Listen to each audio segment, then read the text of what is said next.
Inclinemos nuestros rostros para orar. Padre Celestial, te damos gracias por el privilegio tan grande de encontrarnos en este lugar para estudiar tu palabra. Pedimos, Padre, que nos des claridad de pensamiento y corazones dispuestos a recibir la semilla de la verdad. Te damos gracias por escuchar nuestra oración, pues te lo pedimos en el precioso nombre de tu Hijo, Cristo Jesús. Amén. Quiero extenderle a todos ustedes una cordial bienvenida. Estamos muy contentos de que hayan escogido venir para estar con nosotros. También quiero extenderle un cordial saludo a todos los que están viendo vía satélite en las pantallas de televisión en los diferentes sitios de habla hispana en el mundo. Estamos muy contentos de que ustedes nos estén acompañando también. Para comenzar nuestro estudio de hoy, vamos a ir a Daniel el capítulo 2 para repasar lo que estudiamos hace 2 presentaciones. Y lo voy a hacer rapidito porque ya estudiamos este tema. Ustedes recuerdan que en Daniel el capítulo 2 el rey Nabucodonosor vio una gigantesca imagen.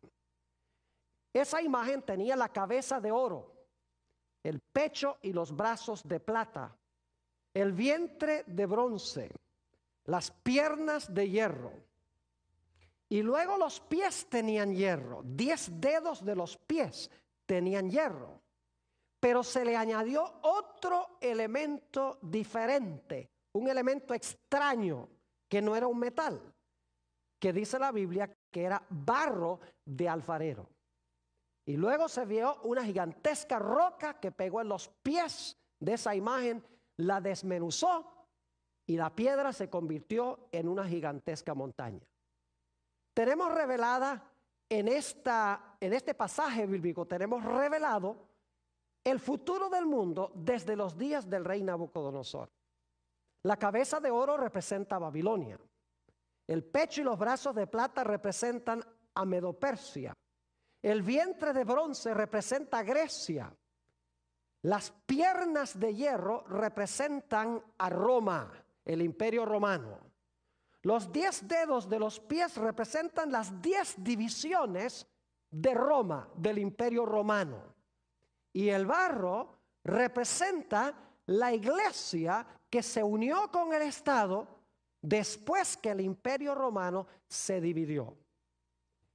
Ahora, es importante que tengamos en mente esta secuencia, porque en nuestro tema de hoy vamos a estudiar particularmente desde las piernas para abajo. Vamos a hablar de las piernas, los 10 dedos y el barro. Ahora, otra profecía que necesitamos repasar es la que estudiamos en nuestro último tema, la profecía de Apocalipsis, el capítulo 12. Es una profecía que comienza en el Antiguo Testamento. Y sabemos eso porque hay una mujer que está embarazada y tiene un bebé en su vientre y el bebé no ha nacido todavía. Ese bebé es Jesús. Es decir, que cuando Juan ve a la mujer, Jesús no ha nacido todavía. Es el periodo del Antiguo Testamento. Pero luego el niño nace. Y cuando el niño nace, dice que un dragón se para al lado de la mujer para devorar a su hijo cuando el hijo nazca. Todos sabemos que ese dragón primordialmente representa a Satanás, pero también representa el poder romano que procuró matar a Jesús, porque Satanás empleó a Herodes para tratar de matar a Cristo. Lo interesante es que esa cuarta bestia, como vamos a ver en Daniel 7 y en Apocalipsis 13, tenía 10 cuernos, según Apocalipsis 12 y el versículo 3, como la imagen tenía 10 dedos. Y luego encontramos que la iglesia, la mujer, huye al desierto durante un periodo de 1260 años después que el niño asciende a Dios y a su trono. Es perseguida la mujer por un sistema político religioso. La misma amalgama de los pies de la imagen. Es decir, que Apocalipsis 12 y Daniel 2 siguen la misma secuencia. Ambos comienzan en el Antiguo Testamento. En Apocalipsis el capítulo 12, el dragón es lo mismo que las piernas de hierro. Los 10 cuernos del dragón representan lo mismo que los 10 dedos de los pies. La coalición de la iglesia con el Estado que gobierna 1260 años es representado por el barro que se mezcla con el hierro en los pies. Es decir, tenemos la misma secuencia en estas dos profecías. Tenemos Babilonia, Medo-Persia, Grecia, Roma, que es representado por las piernas de hierro y por el dragón que quiere matar al niño. Y luego tenemos 10 dedos, 10 cuernos que tiene el dragón. Y entonces tenemos el barro que se une con el hierro.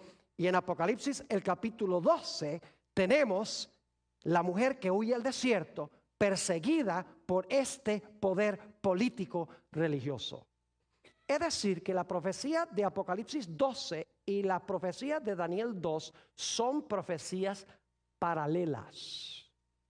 Ahora, en nuestro estudio de hoy vamos a analizar otra profecía que es paralela. En efecto, vamos a analizar dos profecías que son paralelas a la de Daniel 2 y la de Apocalipsis 12.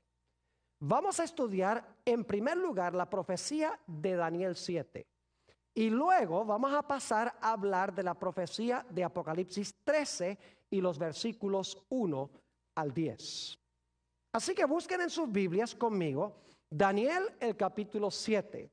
Y quiero decirles, mientras ustedes están buscando este capítulo, que posiblemente algunos estarán diciendo, Pastor Bor, pero este es un seminario sobre el libro de Génesis. ¿Por qué estamos estudiando Daniel 7 y Apocalipsis 13 si este es un seminario sobre Génesis? Les recuerdo que en nuestra última presentación nos dimos cuenta que detrás de la persecución del niño está el dragón. Detrás de la persecución de la mujer está el dragón o la serpiente, como se le llama en Apocalipsis el capítulo 12. Y la persecución final contra el pueblo de Dios, contra el remanente de la simiente de la mujer, también es consecuencia de la obra del dragón o de la serpiente antigua. Es decir, detrás de Daniel 7, detrás de Apocalipsis 13, detrás de Apocalipsis 12, está Génesis 3:15. El dragón que quiere matar al niño, está enemistado con el niño. Eso es Génesis 3:15. Luego, el dragón o la serpiente enojado con la mujer. Recuerden que Génesis 3:15 dice, enemistad pondré entre ti, la serpiente y la mujer. Es decir, detrás del telón de estas profecías se encuentra la serpiente antigua, el diablo y Satanás de Génesis 3 y el versículo 15. Así que aunque directamente no pareciera que estuviéramos estudiando el libro de Génesis, claramente Génesis 3:15 está en el trasfondo. Ahora quiero que noten Daniel, el capítulo 7, y vamos a leer el versículo 17 en un momento. Daniel 7 presenta 4 bestias. Qué interesante, porque Daniel 2 presentó ¿cuántos metales? 4 metales: oro, plata, bronce y hierro. En Daniel el capítulo 7 tenemos 4 bestias. Tenemos un león, un oso, un leopardo y una bestia terrible o un dragón. Es decir, Daniel 7 es paralelo a la profecía de Apocalipsis 12 y es paralelo también a la profecía de Daniel el capítulo 2. Necesitamos mantener eso en mente.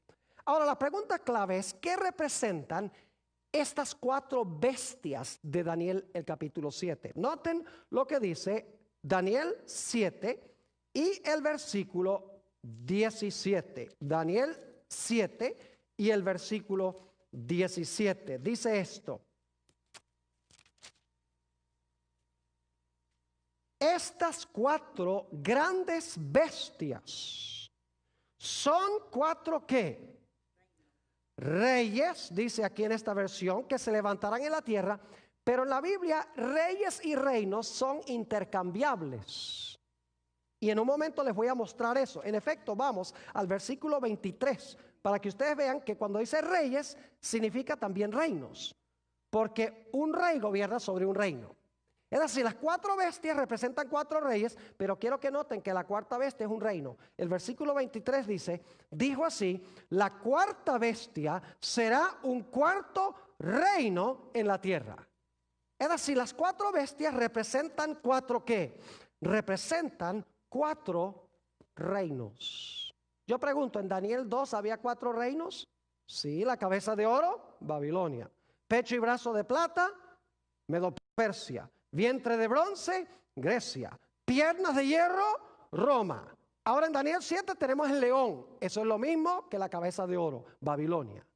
Tenemos el oso, lo mismo que el pecho y los brazos de plata, Medo-Persia. Tenemos el leopardo, es paralelo al vientre de bronce. La bestia terrible o el dragón es paralelo ¿a qué? Es paralelo a las piernas de hierro. Ahora, hay 2 datos que no vamos a buscar los versículos, pero quiero nada más darles las referencias para que ustedes los puedan buscar. Dice en Daniel 7 que estas 4 grandes bestias se levantan del mar y que los vientos combatían en el gran mar cuando estas bestias se levantaron del mar. Ahora, en la Biblia, las aguas representan muchedumbres, naciones, lenguas y pueblos. Es decir, que estos reinos se levantan en un lugar donde hay una abundancia de habitantes, donde hay muchas gentes, pero no solamente muchas gentes, porque en la Biblia, y si quieren un texto para las aguas, Isaías 17, 12 y 13 y Apocalipsis 17, 15 dice que las aguas representan muchedumbres de naciones, pero no son naciones tranquilas. Porque dice que los vientos combatían en el gran mar. Es decir, había una tempestad en el mar. En la Biblia, los vientos representan guerras. Es decir, estas naciones están guerreando una contra la otra. Pueden leer, por ejemplo, Jeremías 4 y el versículo 13. Y allí presenta los vientos como turbulencia, guerras y riñas entre naciones. Ahora lo interesante es que en Daniel 7, esta bestia terrible tenía ¿cuántos cuernos? ¿Ve qué interesante? Vamos a leer Daniel 7 y el versículo 23. Dice en Daniel 7, 23, dijo así, la cuarta bestia será un cuarto reino en la tierra, el cual será diferente de todos los otros reinos, y a toda la tierra devorará, trillará y despedazará. ¿Recuerdan que después de las piernas de hierro vinieron los 10 dedos de los pies? ¿Recuerdan eso? ¿Recuerdan que el dragón de Apocalipsis 12 que quería matar al niño tenía 10 cuernos? ¿Será que este dragón también tiene 10 cuernos? Note lo que dice el versículo 24. Y los 10 cuernos significan que de aquel reino se levantarán 10 reyes o 10 reinos. ¿Ven los paralelos? En los pies, 10 dedos. En Apocalipsis 12, el dragón tiene 10 cuernos. En Daniel el capítulo 7, el dragón tiene ¿qué? 10 cuernos. Es decir, la cuarta bestia en todos estos pasajes representa ¿qué poder? Roma. ¿Y qué pasó con Roma después que gobernó por un tiempo como un imperio unido? Se dividió. Ahí no termina la visión. Note lo que sigue diciendo en el versículo 24. Los 10 cuernos significan que de aquel reino se levantarán 10 reyes o reinos. Y ahora escuchen. Y tras ellos se levantará otro. ¿Captaron eso? Es decir, después de los 10, entre los 10, se levanta un cuerno ¿qué? Se levanta un cuerno pequeño, como se conoce.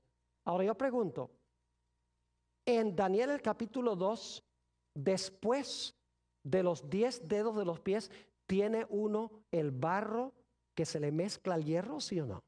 ¿Un elemento diferente? Claro que sí. En la profecía de Apocalipsis, el capítulo 12, escuchen bien, cuando el dragón que tiene los 10 cuernos no puede matar al niño que va a tener la mujer, ¿se lanza contra quién? Se lanza contra la mujer. ¿Por cuánto tiempo se lanza contra la mujer?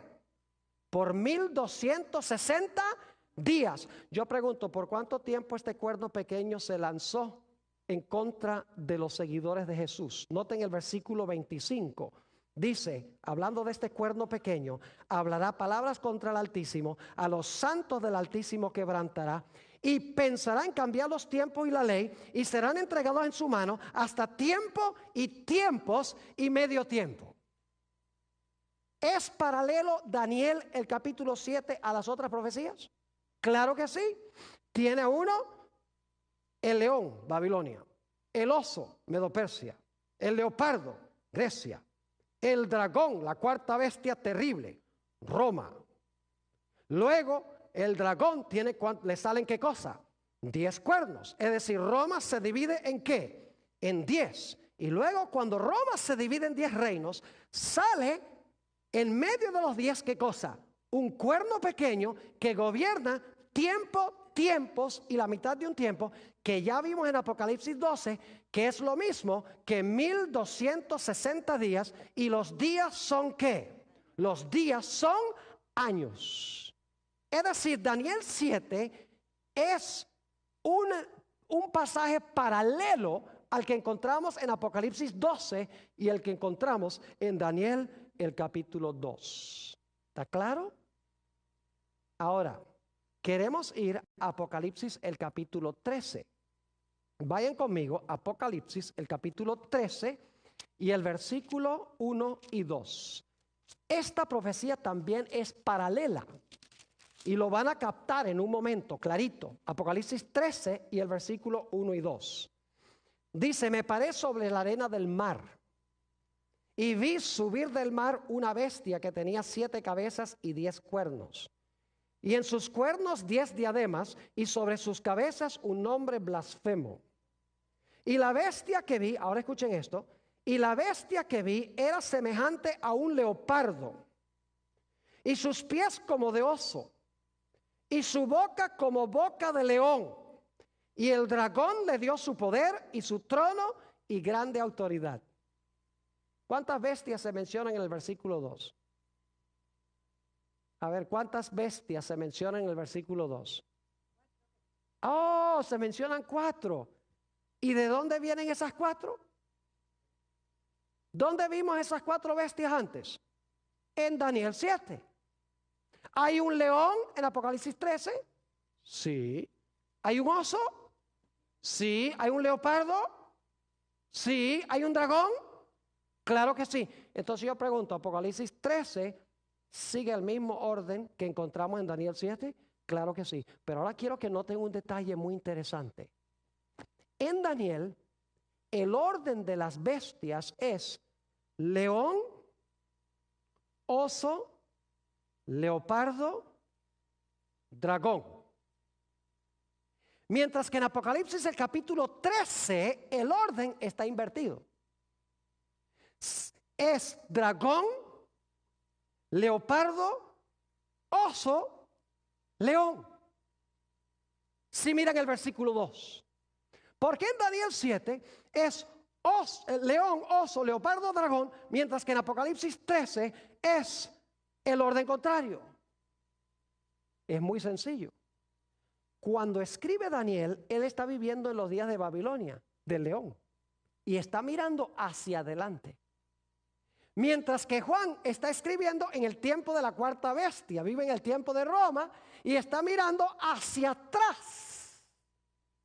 ¿Me están entendiendo lo que estoy diciendo? Pero es la misma visión vista desde 2 diferentes momentos. Daniel desde el tiempo del león y Juan desde el tiempo de ¿qué? Desde el tiempo del dragón, porque él está viviendo en el periodo del dragón. Ahora, ¿cuántos cuernos tiene este dragón de Apocalipsis 13? Bueno, dice que el dragón, ya lo leímos en el capítulo 12, que el dragón tiene ¿cuántos cuernos? El dragón tiene 10 cuernos. Así que tenemos también aquí el dragón con los 10 cuernos. Ahora, ¿qué etapa siguió en las otras profecías? Después del dragón de los 10 cuernos que vino. Bueno, en Daniel capítulo 2 se le agregó a los pies, ¿qué cosa? Barro. En Apocalipsis el capítulo 12, después que el dragón de 10 cuernos trató de matar al niño, el dragón se fue tras ¿quién? Tras la mujer. ¿Cuánto tiempo? Tiempos, la mitad de un tiempo, 1260 días, ¿correcto? ¿Vamos bien? En Daniel 7, el dragón de 10 cuernos, ¿a quién le da su autoridad? Al cuerno pequeño. ¿Y cuánto tiempo gobierna el cuerno pequeño? Tiempos y la mitad de un tiempo. En Apocalipsis 13, cuando pasa el león, el oso, el leopardo, llega el dragón con 10 cuernos, ¿cuál sería la próxima etapa que esperaríamos? Tendría que ser un poder que gobierna, que persigue a la iglesia de Cristo, ¿por cuánto tiempo? Por 1260 días o años, o por tiempos y la mitad de un tiempo. Y esa es la bestia a quien el dragón, según leemos en Apocalipsis 13, si vuelven allí conmigo otra vez, dice en el versículo 2, la última parte, la bestia que vi era semejante a un leopardo, sus pies como de oso, su boca como de león, y el dragón le dio su poder y su trono y grande autoridad. Igual que el dragón de 10 cuernos le da su autoridad al cuerno pequeño, aquí este dragón de Apocalipsis, el capítulo 12, que tiene los 10 cuernos, le da su autoridad ¿a quién? Le da su autoridad a la bestia. Es decir, el cuerno pequeño es lo mismo que ¿qué? Es lo mismo que la bestia. Ahora vayan conmigo un momento, Apocalipsis 13 y el versículo 5, para que ustedes vean que la bestia gobierna el mismo periodo de tiempo. Apocalipsis 13 y el versículo 5 dice, hablando de la bestia, a quien el dragón de 10 cuernos le dio su autoridad, también se le dio boca, que hablaba grandes cosas y blasfemias, y se le dio autoridad para actuar ¿cuánto tiempo? Para actuar 42 meses. Yo pregunto, ¿los 42 meses es el mismo periodo que tiempos y la mitad de un tiempo, el mismo periodo que los 1260 días? Claro que sí. Lo único que tiene que hacer es multiplicar 42 por 30 días cada uno de esos 42 meses. Le da 1260. Y tiempos y la mitad de un tiempo son 3 tiempos y medio o 3 años y medio. Lo único que tiene que hacer es multiplicar 3 años y medio por 360 días cada año. ¿Y cuánto les da? 1260. Es decir, tiempos y la mitad de un tiempo, 42 meses, 1260 días, son el mismo periodo de tiempo. Estas profecías son paralelas.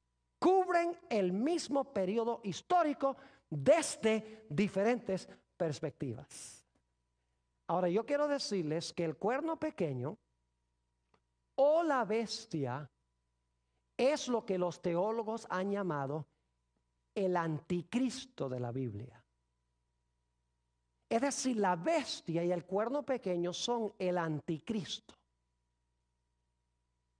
Ahora, ¿cuándo debemos esperar la aparición del anticristo? La gente especula mucho en cuanto al anticristo. Algunos han dicho, por ejemplo, que era Mussolini. Se murió Mussolini, no fue. Otros dicen Hitler. Se murió, tampoco resultó ser. Otros decían que Henry Kissinger. No creo que nadie tenga esa idea ahora. Otros decían que el Ayatollah Khomeini está muerto. Otros que Saddam Hussein está en la cárcel. Otros que el presidente de Irán, que está ahí ahora. Inclusive he oído a algunos decir que posiblemente George Bush sea el anticristo. Yo quiero decirles que nosotros no necesitamos especular ni adivinar. Lo único que tenemos que hacer es seguir la secuencia de la profecía. Lo único que hay que ver es el flujo de la historia. Babilonia, Medo-Persia, Grecia, el Imperio Romano dividido en 10, y luego del Imperio Romano dividido en 10, aparece el cuerno pequeño o el imperio romano le da su poder a la bestia. Ahora, lo que yo quiero hacer en lo que resta de nuestro estudio de hoy es analizar con ustedes 12 características del cuerno pequeño y de la bestia. Y se van a dar cuenta que no hay que adivinar qué representa este poder. La Biblia deja muy en claro qué representa el cuerno pequeño y qué representa la bestia. No tenemos que conjeturar. Lo único que tenemos que hacer es mirar las características y luego buscar en la historia a quién le cuadran esas características. Ahora, yo no les voy a decir hoy quién es ese anticristo. Solamente vamos a estudiar las características. En nuestro próximo tema vamos a mirar el cumplimiento de las características. ¿A quién le cuadran las características? Y se van a dar cuenta que hay un solo poder en el mundo a quien le cuadran todas estas características. Así que vamos a mirar en lo que nos resta del tema 12 características del cuerno pequeño o de la bestia. Característica número 1. Daniel 7 y el versículo 8. Daniel, el capítulo 7 y el versículo 8. Dice allí, en Daniel 7 y el versículo 8, mientras yo contemplaba los cuernos, son los 10 cuernos que tiene el dragón, he aquí que otro cuerno pequeño salía, ¿qué? Entre ellos. ¿A dónde se levantó el cuerno pequeño? Entre los ¿qué? Entre los 10. Ahora, ¿qué representan los 10 cuernos? Los 10 cuernos son las 10 divisiones de Roma, del Imperio Romano. Cuando las tribus bárbaras invadieron del norte, se parcelaron lo que era Europa, es decir, se dividieron lo que antes había sido el Imperio Romano, el Imperio Romano occidental. Es decir, la primera característica nos indica de que ese cuerno pequeño tiene que levantarse ¿a dónde? Si los 10 cuernos representan las divisiones del Imperio Romano, que hoy es Europa, ¿dónde tiene que levantarse este poder? Tiene que levantarse ¿dónde? En Europa. Tiene que levantarse entre los 10, porque los 10 cuernos son las 10 divisiones en que fue dividido el Imperio Romano. Son las naciones de Europa hoy. Algunas de esas tribus se llamaban, por ejemplo, los francos. De ahí viene Francia. Los alemaní. De ahí vienen los alemanes. Los anglosajones. De ahí vienen los ingleses. Los suevos. Los vándalos, los ostrogodos. Es decir, lo que hicieron estas tribus bárbaras que invadieron del norte fue parcelarse lo que era el Imperio Romano y formar las naciones que hoy son las naciones de Europa. Si el cuerno pequeño se levanta entre esos 10 reinos, tiene que levantarse geográficamente. ¿A dónde? Tiene que levantarse en Europa. Pero la profecía es más específica. Note lo que dice Daniel 7 y el versículo 24. Daniel, esta es nuestra segunda característica. Primera característica, tiene que levantarse en Europa. Segunda característica es más específica. Noten el versículo 24. Dice, y los 10 cuernos significan que de aquel reino se levantarán 10 ¿qué? Reinos. Y tras ellos se levantará otro, el cual será diferente de los primeros, y a 3 reyes derribará. Ahora yo pregunto, ¿qué representa el dragón? El dragón representa a Satanás, pero también representa ¿qué poder? ¿Quién trató de matar al niño? Roma. Yo pregunto, ¿los 10 cuernos se levantaron de Roma? ¿De la cabeza del dragón que es Roma? Sí. ¿El cuerno pequeño también se levantó de la cabeza del dragón que es Roma? Quiere decir entonces que el cuerno pequeño tiene que ser ¿qué? Tiene que ser romano, porque se levanta de la cuarta bestia que es Roma. Además de eso, en Apocalipsis 13, no lo vamos a leer, en Apocalipsis el capítulo 13 nos dice que el dragón de Apocalipsis 12, que trató de matar al niño, le dio su trono, su poder y su autoridad a la bestia. El dragón es Roma, así que Roma le dio su autoridad a la bestia. Es decir, la bestia recibió su poder ¿de quién? De Roma. Es decir, este poder no solamente se levanta generalmente entre los reinos de Europa, sino que tiene que levantarse, ¿a dónde? Tiene que levantarse de Roma. Tercera característica. Note lo que dice Daniel 7 y el versículo 24 otra vez. Dice, y los 10 cuernos significan que de aquel reino se levantarán 10 reyes o reinos. Y ahora escuchen esto. Y tras ellos, ¿qué significa tras ellos? Después de ellos, ¿verdad? Y tras ellos se levantará otro, el cual será diferente de los primeros, y a 3 reyes derribará. ¿Nota la secuencia? Primero el dragón gobierna ¿qué? Solo. Luego al dragón le salen ¿qué cosa? 10 cuernos. Y luego, después de los 10 cuernos, tras los 10 cuernos, se levanta el cuerno ¿qué? Se levanta el cuerno pequeño. Yo pregunto entonces, ¿el cuerno pequeño se levanta después que los 10 cuernos están ahí en la cabeza del dragón? Claro que sí. Ahora, la pregunta clave es, ¿cuándo es que el Imperio Romano quedó dividido en 10 reinos? Les voy a dar la fecha ahora y lo vamos a estudiar en nuestro próximo tema más específicamente. Les voy a decir por qué esta es la fecha. Roma quedó plenamente dividida en 10 reinos en el año 476 después de Cristo, con la caída del último emperador romano del reino occidental de Roma. Después de eso no hubo más emperadores en el reino occidental de Roma. Se llamaba el emperador Rómulo Augustulo. Ya después de eso no más emperadores, porque el imperio romano se había dividido. Es decir, si el cuerno pequeño se levanta después que están los 10, tiene que levantarse después de ¿qué fecha? Tiene que levantarse después del año 476 después de Cristo. 3 características hasta ahora. Número 1, se va a levantar entre los reinos de Europa. Número 2, más específico, va a ser un poder romano, porque se levanta en la cabeza del dragón, que es Satanás, usando a Roma. En tercer lugar, tiene que levantarse después de ¿qué fecha? Tiene que levantarse después del año 476, porque se levanta después que los 10 están allí. Y los 10 están completos en el año 476. Cuarta característica. Noten otra vez Daniel el capítulo 7 y el versículo 8. Daniel 7 y el versículo 8. Dice, mientras yo contemplaba los cuernos, he aquí que otro cuerno pequeño salía entre ellos, y delante de él fueron, ahora escuchen esto, fueron arrancados, ¿qué cosa? 3 cuernos de los primeros. ¿Qué hizo el cuerno pequeño cuando se levantó? Con 3 de los 10. Dice que arrancó a 3 de los 10 que estaban allí. Yo pregunto, ¿tienen que haber estado los 10 para que el pequeño pudiera arrancar 3? Pues claro que sí, eso es lo más lógico. ¿Cómo va a arrancar 3 si no están ahí? Es decir, los 10 están ahí primero, 476, después se levanta el cuerno pequeño y arranca 3. Y en la segunda parte del capítulo 7 de Daniel, dice que fueron arrancados de raíz. Es decir, que estos reinos fueron arrancados y dejaron de ¿qué?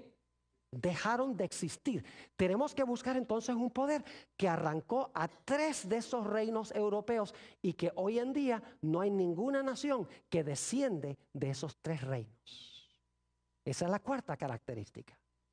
Ahora notemos la quinta característica. Vamos a Daniel, el capítulo 7 y el versículo 25. Daniel 7 y el versículo 25. Dice, y hablará, y solo vamos a leer la primera parte del versículo, y hablará palabras contra el ¿qué? Contra el Altísimo. Vamos a Apocalipsis 13 y comparamos lo que dice Apocalipsis 13. ¿Qué son las grandes palabras que habla? Apocalipsis el capítulo 13 y vamos a leer el versículo 6, hablando de la bestia, que es lo mismo que el cuerno pequeño. Dice en el versículo 6, y abrió su boca ¿en qué? En blasfemias contra Dios. ¿Qué son las grandes palabras que habla el cuerno pequeño? ¿Son qué? Son blasfemias contra Dios. Ahora yo quiero preguntarles, ¿qué es blasfemia? La mayoría de la gente cree que blasfemia es cuando una persona no cree en Dios y maldice a Dios y habla mal de Dios. Pero esa no es la definición bíblica de blasfemia. En la Biblia, Jesús fue acusado de blasfemia 2 veces y él no era ningún ateo.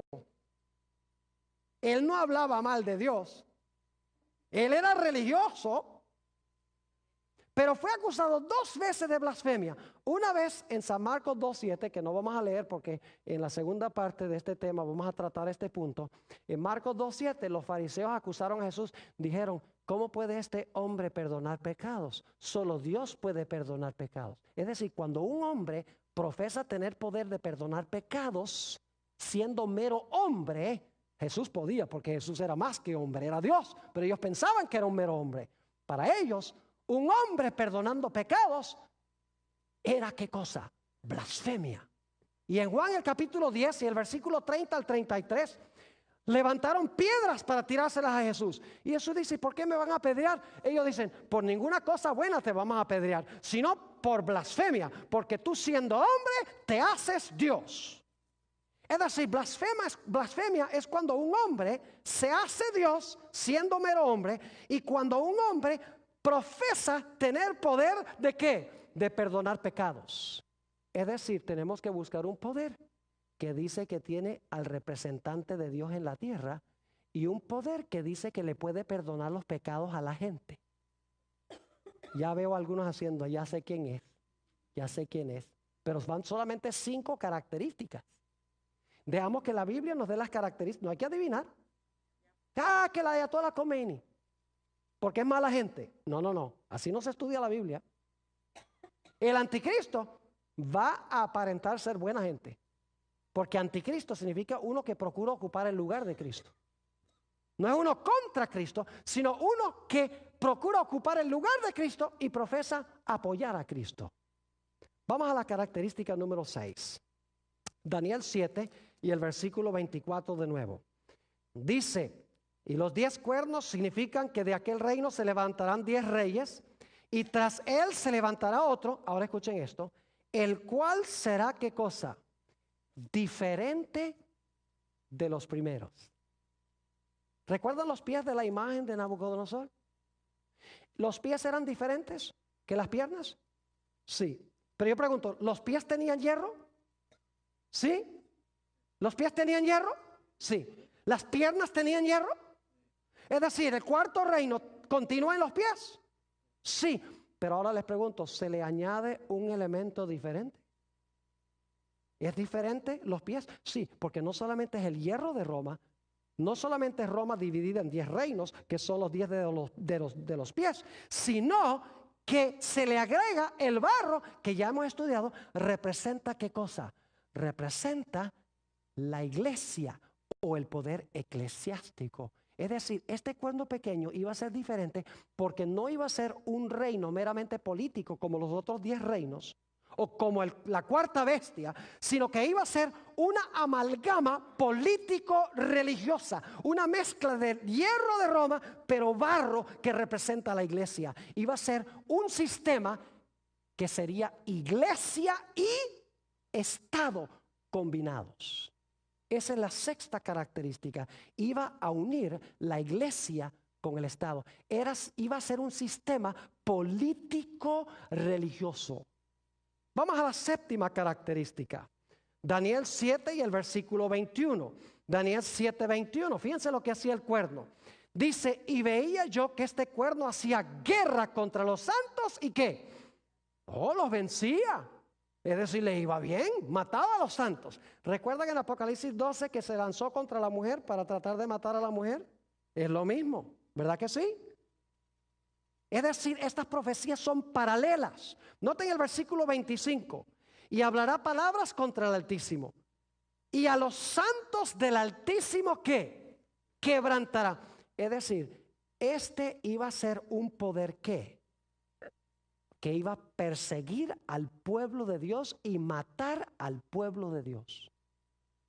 Iba a ser un poder político religioso que iba a matar a los seguidores de Jesús. Están empezando a captar un cuadro interesante.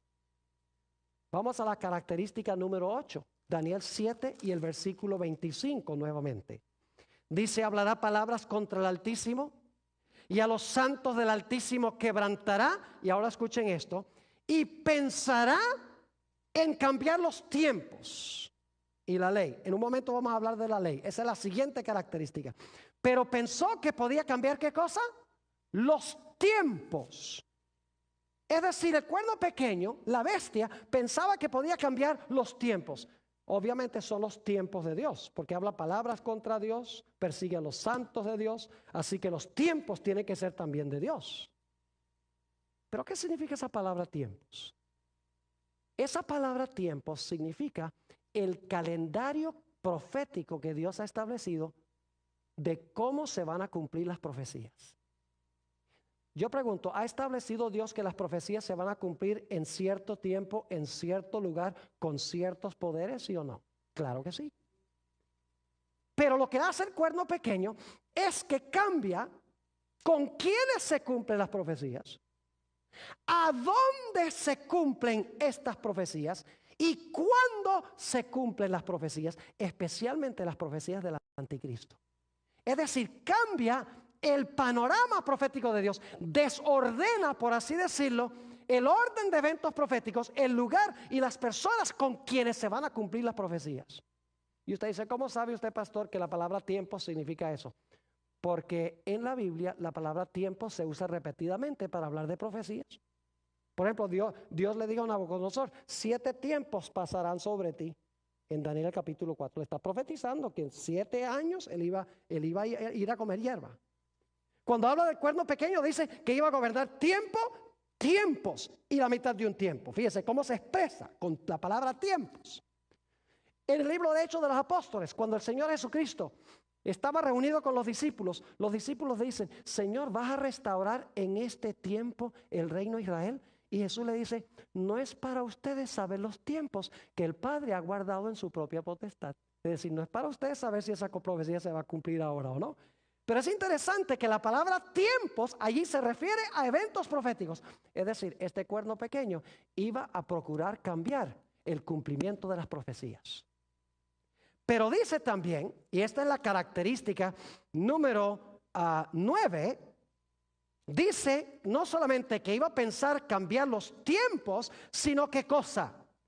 Iba a pensar que podía cambiar la santa ley de Dios. En algún sentido, este poder, este cuerno pequeño, iba a pensar que podía cambiar los 10 mandamientos o la santa ley que Dios habló con su propia voz en el monte Sinaí y que escribió con su propio dedo. Hay que buscar un sistema que profesa haber cambiado en algún sentido la santa ley de Dios. Característica número 10.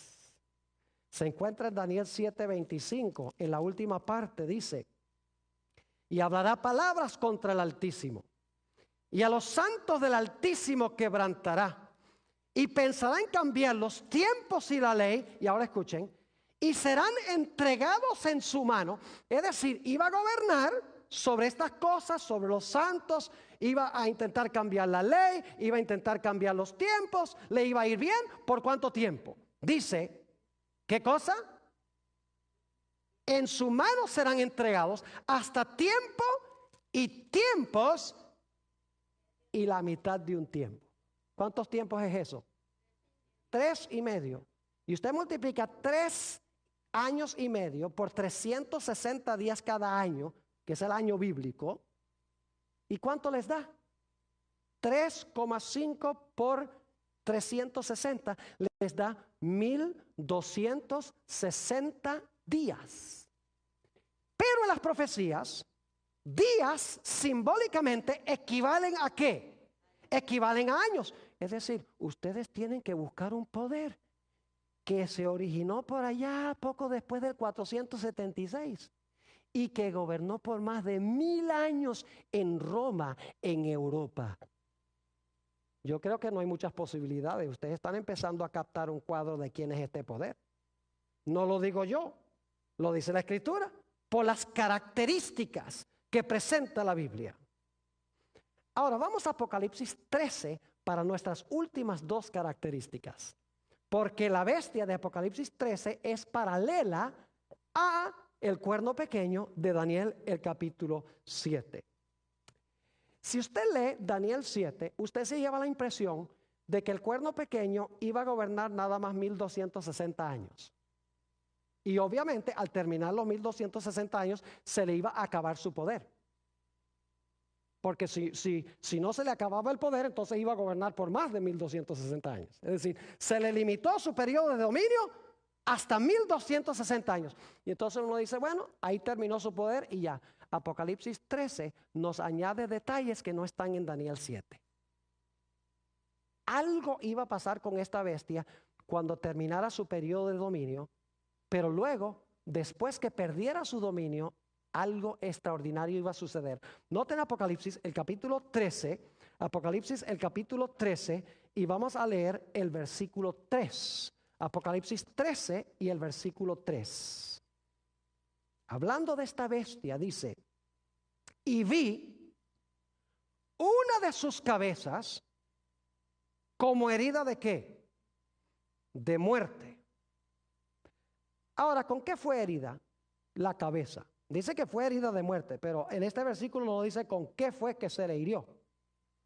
Bueno, vamos a ir al versículo 14, para que ustedes vean con qué la hirieron. Dice en el versículo 14, y esto lo vamos a estudiar en otro tema en el futuro, la segunda bestia de Apocalipsis 13, dice, y engaña a los moradores de la tierra con las señales que le ha sido permitido hacer en presencia de la bestia, mandando a los moradores de la tierra, ahora escuchen esto, que hagan la imagen a la bestia que tiene la herida ¿de qué? De espada y vivió. ¿Con qué fue herida? Con la espada. Y usted dice, qué raro eso con la espada. ¿Y qué representa la espada? La mayoría de la gente cree que representa la palabra de Dios. Y a veces en la Biblia representa la palabra de Dios. Pero aquí no representa la palabra de Dios. Este poder se unía con el Estado, o la iglesia se unía con el poder civil durante los 1260 años. Ya lo hemos visto. Pero al final de los 1260 años, la espada se le iba a volcar en contra. Vamos a Romanos 13 y el versículo 4 para que ustedes vean lo que es la espada. Romanos el capítulo 13 y el versículo 4. Y voy a leer empezando en el versículo 1 para captar el contexto. Dice aquí el apóstol Pablo, sométase toda persona a las autoridades superiores. ¿Quiénes son las autoridades superiores? Romanos 13:1. Sométase toda persona a las autoridades superiores. ¿Quiénes son las autoridades superiores? El gobierno, ¿verdad que sí? El poder civil. Porque no hay autoridad sino de parte de Dios. Y las que hay por Dios han sido establecidas. De modo que quien se opone a la autoridad, es decir, quien se opone al gobierno, a lo establecido por Dios resiste. Y los que resisten acarrean condenación para sí mismos. Ahora escucha el versículo 3. Porque los magistrados no están para infundir temor al que hace el bien, sino al malo. ¿Quieres pues no temer la autoridad? Es decir, ¿quieres no temer al poder civil o al gobierno? Haz lo bueno y tendrás alabanza de ella. Y ahora viene el versículo clave. Porque es servidor de Dios para tu bien. Pero si haces lo malo, teme, porque no en vano lleva, ¿qué cosa? No en vano lleva la espada. ¿Quién es el que lleva la espada? Los magistrados. ¿El poder qué? El poder civil, el gobierno. ¿Qué era lo que le iba a dar la herida entonces a la bestia al final de su carrera? ¿El qué? El poder civil. Donde antes ella usaba la espada para perseguir al pueblo de Dios, usaba el poder civil. Al final del periodo de su dominio, el poder civil se iba a levantar en contra de ella. Y como veo que algunos ahí tienen ojos como medio vidriosos, permítame comprobárselos bíblicamente. Apocalipsis 13 y el versículo 10. Dice en el versículo 10, si alguno lleva en cautividad, que es lo que hacía la bestia, va en cautividad. Es decir, este poder iba a ser llevado ¿qué? Cautivaba a la gente, la echaba a prisión, a cárcel. Ahora dice, ahora a ti te van a llevar cautivo. Y luego dice, Si alguno mata a espada, yo pregunto, ¿este poder mataba con la espada? Ahí lo dice, el que mata con la espada, que es el poder civil, la iglesia usando el poder civil, el que mata a espada debe ser ¿qué? Muerto. ¿Qué fue lo que le dio la herida mortal a este poder? La espada. ¿Y quién carga la espada? El poder civil. ¿Y este poder usaba la espada antes para cumplir sus propósitos? Claro que sí. Es decir, la característica número 11 es que este poder, al final de los 1260 años, el poder civil se iba a levantar para herirlo con la espada. Pero dice allí en Apocalipsis 13 que su herida de muerte se iba a ¿qué? Se iba a sanar. Yo pregunto entonces, ¿este poder que dominó durante 1260 años va a dominar el mundo de nuevo? ¿Sí o no? Sí, porque dice que la herida de su muerte fue sanada. Es decir, ¿va a tener la espada otra vez para perseguir? ¿Va a poder usar el poder civil de nuevo? Claro que sí, porque dice que su herida se va a sanar. Hay que buscar un poder que al final de los 1260 años perdió su poder. Y nadie quería nada que ver con ese poder. Y duró por un buen tiempo como muerto. Pero un poder que hoy en día estamos viendo que está surgiendo a la prominencia y al poder de nuevo.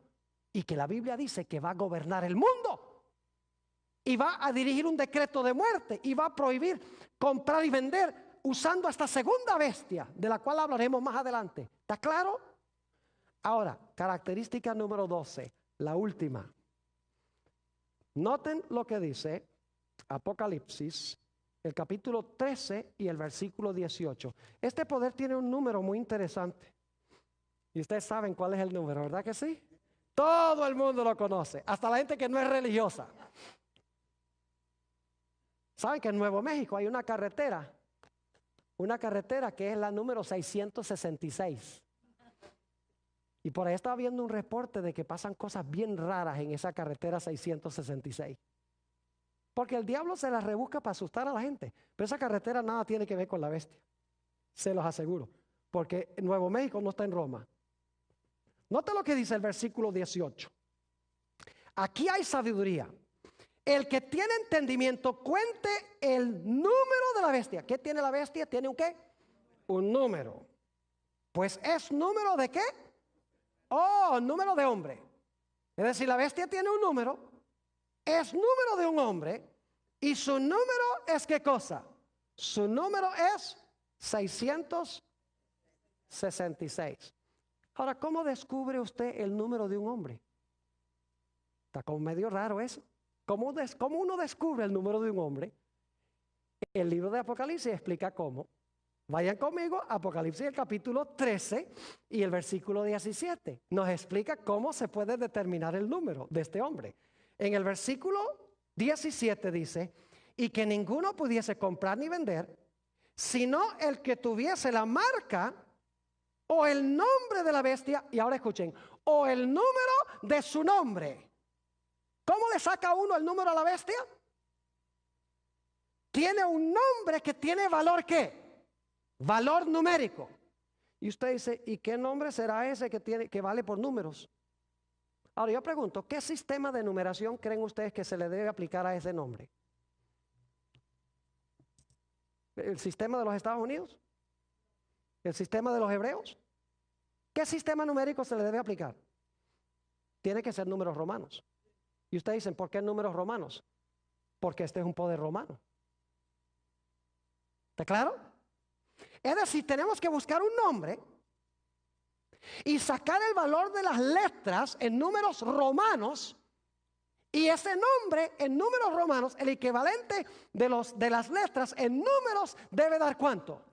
Debe dar 666. Y escuchen bien, en el versículo 1 dice que tiene que ser un nombre blasfemo. ¿Están captando el cuadro? Es decir, este es un hombre que tiene un número. La forma como le descubrimos el número es muy sencillo. Le descubrimos el número, descubriendo su nombre y aplicándole el sistema de números romanos, porque es un poder romano. Y luego tiene que ser un nombre que, tiene que ser un nombre blasfemo.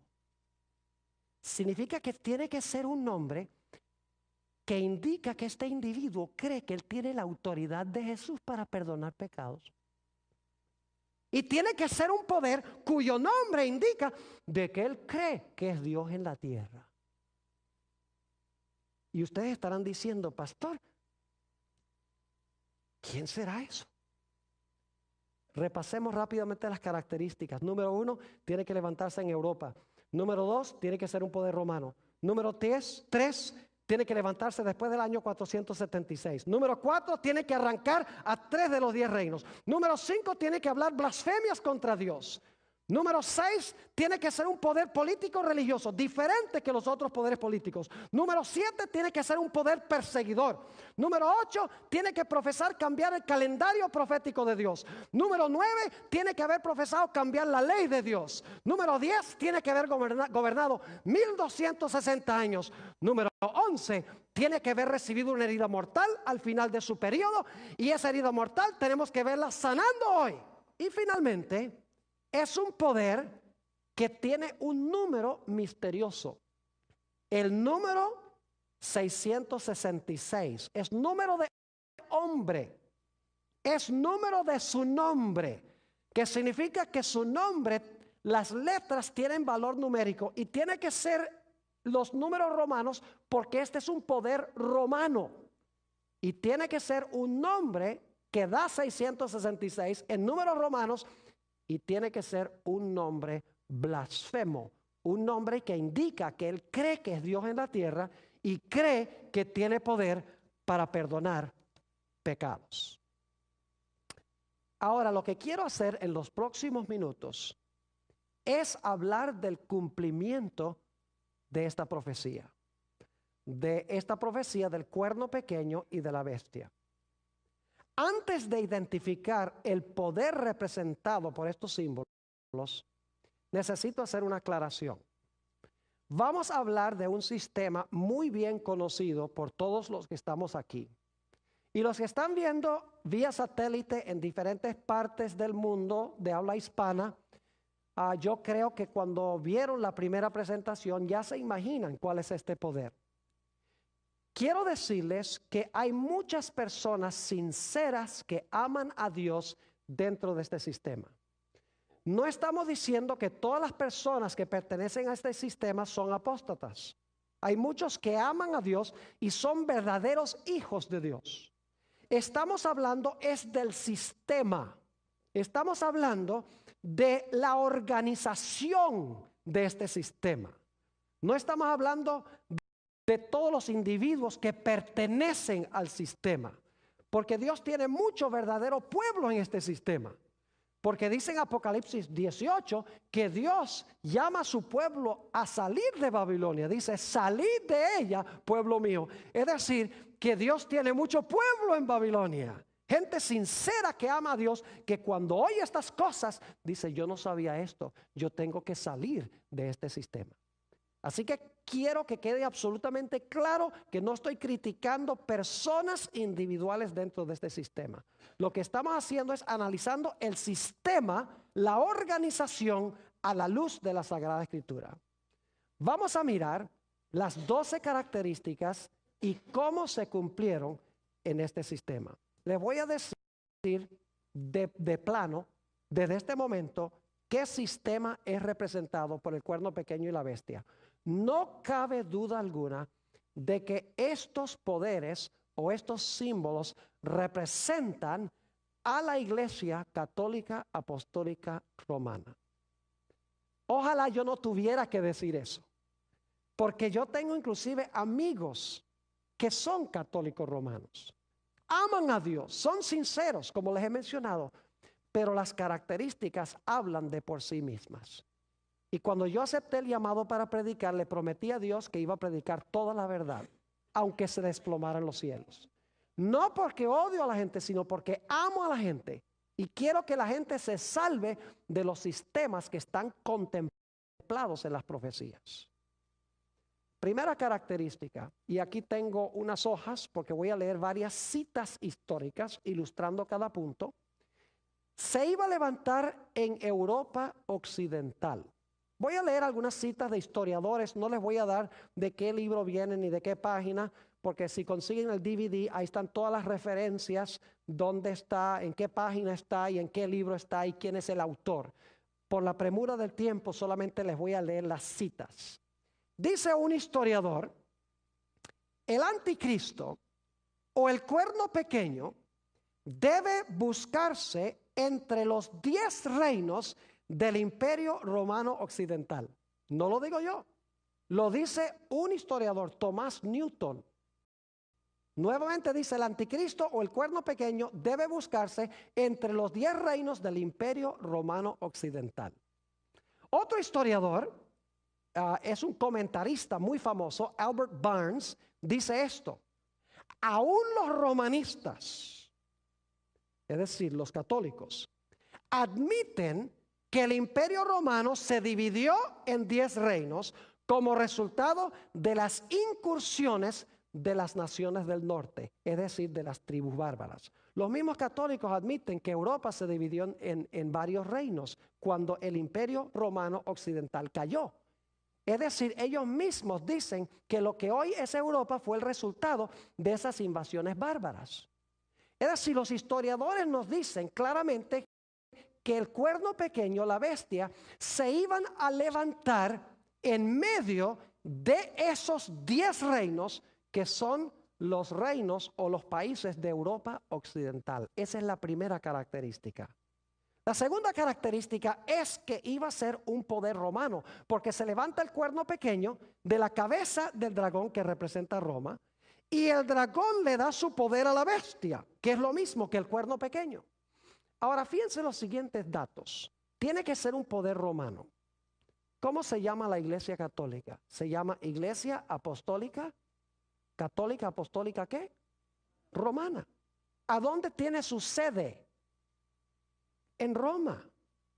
Si ustedes han ido al Vaticano, verán que la arquitectura es romana. El sistema de numeración que usan es el sistema de los números romanos. Su idioma oficial es latín. Además de eso, se le llama a su líder el sumo pontífice, que es el nombre que se le daba a los emperadores romanos antes de que se le diera al papa. Además de eso, claramente la religión del papado viene de Roma pagana. Ellos mismos admiten eso. El cardenal Gibbons, por ejemplo, que fue cardenal de Baltimore por mucho tiempo, dijo: nosotros no negamos que muchas de las cosas del Imperio Romano nosotros las adoptamos y las cristianizamos, las bautizamos y las hicimos cristianas. Además de eso, teólogos católicos como Malaquías Martín, que es un jesuita, dice claramente que la organización de la Iglesia Católica sigue el mismo patrón de la organización política del Imperio Romano. No tenemos tiempo de leer todas las citas, pero yo escribí un documento de 132 páginas con toda la documentación sobre esto que les estoy hablando en estos momentos. Fíjense lo que dicen los historiadores sobre el hecho de que el papado se originó en Roma y es un poder romano. Dice un historiador: la Iglesia Católica no era más que el Imperio Romano bautizado. El oficio del César fue perpetuado en el oficio del Papa. Otro historiador dice esto: la Iglesia Católica solapadamente tomó el lugar del Imperio Romano Mundial y en verdad es su continuación. El imperio no ha perecido, sino que se ha realizado una transformación de Roma pagana a Roma papal. Otro historiador dice, hablando del papado, es una creación política tan imponente como un imperio mundial, pues es la continuación del Imperio Romano. Aún otro historiador dice, la Roma cristiana es la sucesora legítima de la Roma pagana. Cristo triunfó y Roma se alistó para extender su dominio hasta el mismo cielo. Una cita más de otro historiador. Dice, una nueva Roma asciende lentamente sobre el horizonte. Es decir, cuando cae la primera Roma, la Roma pagana. Es la heredera de la religión que ha logrado vencer. Se apropió del esplendor externo que pertenecía a los césares. El emperador ya no es, pero el sumo pontífice vive aún.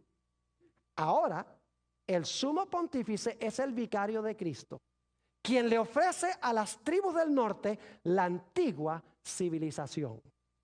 Él los convierte a su credo y ellos le sirven como Padre y Juez Supremo. Son solamente unas pocas de las citas de historiadores. Tengo página tras página de citas de autores no solamente no católicos, sino de autores católicos, donde dicen claramente que Roma papal es una continuación de Roma pagana en todos sus sentidos. Es decir, la segunda característica es que tenía que ser un poder romano. Y la Iglesia Católica es un poder romano en todos sus sentidos, que se levantó en medio de las naciones de Europa. Tercera característica, tenía que levantarse después del año 476. Y la razón es que el Imperio Romano tenía que ser dividido antes que se levantara el cuerno pequeño. Ustedes recuerdan que los 10 cuernos estaban en la cabeza del dragón y tras los 10 sale el pequeño. Y los 10 reinos están completos, según los historiadores, en el año 476, cuando fue depuesto el último emperador de Roma Occidental o del Imperio Romano Occidental. Su nombre era Rómulo Augustulo. Después de eso, en el 476, no hubo más emperadores en Roma Occidental. Ahora lo que había eran muchos reinos y pronto tomó el trono sobre estos reinos el obispo de Roma o el papa. Es decir, el papado sí se levantó después del año 476 a su poderío, tal cual lo contempla esta profecía. La cuarta característica, iba a arrancar de raíz a 10 de los reinos, o a 3 de estos 10 reinos, mejor dicho, en que se dividió el Imperio Romano. Históricamente esto se puede comprobar. En realidad, entre los 10 reinos que se establecieron allá en lo que había sido el Imperio Romano, había 3 reinos que eran rebeldes a la autoridad de la iglesia. Eran tribus arrianas, es decir, eran seguidores de Arrio. Ahora, lo que enseñaba Arrio era que Jesús fue un ser creado, fue la primera criatura de Dios el Padre. Y claro, la iglesia no enseñaba eso. La iglesia enseñaba que Jesús es eterno Dios. Y por lo tanto, estos 3 reinos, los érulos, los vándalos y los ostrogodos, como enseñaban contrario a la iglesia contrató al imperio, al poder político del imperio, para desarraigar a estos 3 reinos. Y es interesante que el primer reino, los érulos, fueron arrancados en el año 493. Y en Europa hoy no hay ningún país que descienda de los érulos. En el año 534 fueron arrancados los vándalos, otra de estas tribus bárbaras que habían venido del norte, se habían posesionado de parte del territorio del Imperio Romano Occidental. Los vándalos fueron desarraigados en el año 534. No hay ninguna nación hoy en Europa que descienda de los vándalos.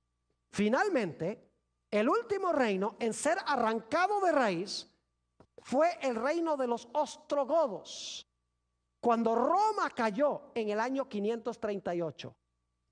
Y los ostrogodos tampoco tienen en Europa ninguna nación que desciende de ellos. Es decir, los érulos, los vándalos y los ostrogodos fueron arrancados de raíz. No hay ninguna nación en Europa hoy que descienda de ellos. Mientras que hay otras naciones que descendieron de tribus bárbaras. Los anglosajones son los ingleses, los francos suecos, los franceses, los alemanes, los lombardos, los italianos. Es decir, de las demás divisiones de los otros 7 reinos, hay naciones en Europa hoy. Pero de estos 3 reinos, no hay ninguna nación que descienda de ellos. Fueron arrancados de raíz, tal cual lo dice la profecía. ¿Qué diríamos de la quinta característica? La quinta característica es que debe ser un poder que profesa ser Dios en la tierra y que pretende tener el poder para perdonar pecados. Yo quiero leerles algunas citas, no solamente de autores protestantes, porque alguno podría decir, bueno, eso es lo que dicen los protestantes. Yo les voy a leer citas de autores católicos ahora. No de autores protestantes, autores católicos mismos. La primera cita que quiero leer viene de la Enciclopedia Católica, tomo 3, la página 139. Escuchen lo que dice la Enciclopedia Católica. Dice, el Papa tiene tan grande dignidad y es ensalzado que no es un simple hombre, sino como si fuese Dios, el vicario del Hijo de Dios. El Papa tiene una dignidad tan sublime y suprema que, hablando con propiedad, no ha sido establecido en algún grado de dignidad, sino más bien ha sido colocado en la misma cúspide de todas las dignidades. El Papa es llamado Santísimo porque únicamente Él es el vicario representante de Cristo, manantial, fuente de plenitud de toda santidad. El Papa es el monarca divino, emperador supremo, rey de reyes y señor de señores. De allí que el Papa lleva una corona triple, como rey del cielo, rey de la tierra y rey de las regiones inferiores. Además, esta es una enciclopedia católica, además, la autoridad y el poder del pontífice romano no se refieren solo a las cosas celestiales, a las terrenales y a las que están debajo de la tierra, sino que llegan hasta sobre los ángeles, pues es mayor que ellos. De manera que si se pudiera dar el caso de que los ángeles errasen en la fe o pensasen en forma contraria a la fe, podrían ser juzgados y excomulgados por el Papa. El Papa tiene tan grande dignidad y poder que forma uno con Cristo el mismo tribunal. La Enciclopedia Católica. La mayoría de los católicos no conocen esto. De las mismas fuentes católicas. Aquí está otra cita de otra enciclopedia católica que se llama Prompta Biblioteca. Dice esto: el Papa es como si fuese Dios en la tierra, solo soberano de los fieles de Cristo, principal rey de reyes y señor de señores, que tiene la plenitud del poder, a quien Dios el omnipotente le ha confiado no solo la dirección de lo terreno, sino también el reino celestial. El Papa tiene tan grande autoridad y poder que puede modificar, explicar, abolir, interpretar o cambiar aún las leyes divinas. Las leyes divinas. Fíjense lo que dijo León XIII. El Papa León XIII dijo: nosotros ocupamos sobre la tierra el lugar del Dios omnipotente. Fíjense lo que dijo el cardenal Bellarmino, un famoso cardenal de la época de la Reforma Protestante. Dijo esto: si el Papa errara imponiendo pecados y prohibiendo virtudes, es decir, si el Papa impusiera pecados y prohibiera virtudes, la Iglesia aún estaría obligada a considerar que los pecados son buenos y las virtudes son malas. Eso lo dice un cardenal, el cardenal Bellarmino, no lo dice un protestante. Aquí está otra cita sobre el asunto del perdón de los pecados. Leí citas de teólogos católicos donde hablan de la dignidad y el poder del Papa. Ahora escuchen lo que dicen en cuanto a perdonar pecados. El perdón de un solo pecado requiere toda toda la omnipotencia de Dios. Pero lo que solo Dios puede hacer por medio de su omnipotencia, lo puede hacer también el sacerdote. Cuando dice, ego te absolvo, es decir, yo te perdono. En verdad, no es exagerado decir que en virtud de su supremo oficio, los sacerdotes son otros tantos dioses. Esto lo dice San Alfonso de Ligorio en su libro La dignidad y los deberes del sacerdote o selva. Otra cita de San Alfonso de Ligorio es esta. Pero vamos a leer primero otra cita de una revista católica, luego vamos a leer algunos más de Ligorio. Dice en la revista Our Sunday Visitor, que es una publicación de la Iglesia Católica, lo siguiente: y cuando el sacerdote pronuncia las tremendas palabras de consagración, él alcanza hasta el cielo, hace que Jesús descienda de su trono y lo coloca sobre el altar para ser ofrecido de nuevo como víctima por los pecados del hombre. Este es un poder mayor que el de monarcas y potentados. Es mayor que el poder de los santos y los ángeles, mayor que el poder de los serafines y querubines. En efecto, es mayor aún que el poder de la Virgen María, pues mientras que la bendita Virgen fue la agente humana por medio de la cual Cristo se encarnó una sola vez, el sacerdote hace que Cristo descienda del cielo y lo encarna sobre el altar como víctima eterna por los pecados del hombre, y no una sola vez, sino miles de veces. El sacerdote habla y Cristo, el Dios eterno y omnipotente, inclina su cabeza en obediencia humilde al mandato del sacerdote. Aquí viene otra de Ligorio. Yo estoy seguro que los que están viendo vía satélite desconocían que hay citas de estas en las publicaciones católicas. Fíjense esto. Nuevamente el libro de Ligorio, página 28. Ahora escuchen esto. Si el Redentor descendiera a la iglesia y se sentara en el confesionario para dispensar el sacramento de la penitencia, y el sacerdote se sentara en otro confesionario, y Jesús le dijera a cada penitente, ego te absolvo, es decir, te perdono, y el sacerdote también le dijera a cada uno de sus penitentes, ego te absolvo, es decir, yo te perdono, los penitentes del uno y del otro serían igualmente absueltos. Increíble. Aquí viene otra cita. De modo, ahora esto es blasfemia. Dice, de modo que al sacerdote se le puede llamar el creador de su creador. Pues cuando pronuncia las palabras de consagración, yo no sé si ustedes saben que la Iglesia Católica, cuando el sacerdote dice hoc est corpus meum, este es mi cuerpo, el pan o la hostia ya no es hostia, es el cuerpo real de Jesús. Y el vino ya no es vino, es la sangre real de Jesús. De eso está hablando. De modo que al sacerdote se le puede llamar el creador de su creador, pues cuando pronuncia las palabras de consagración, él crea, por así decirlo, a Jesús en el sacramento, dándole una existencia sacramental y presentándolo como una víctima para ser ofrecida al Padre eterno. Así como bastó que en la creación del mundo Dios dijera, se ha hecho y fue hecho, Él habló y existió. Así también basta que el sacerdote diga, hoc est corpus meum, este es mi cuerpo en latín, y he aquí que el pan ya no es pan, sino el cuerpo de Jesucristo.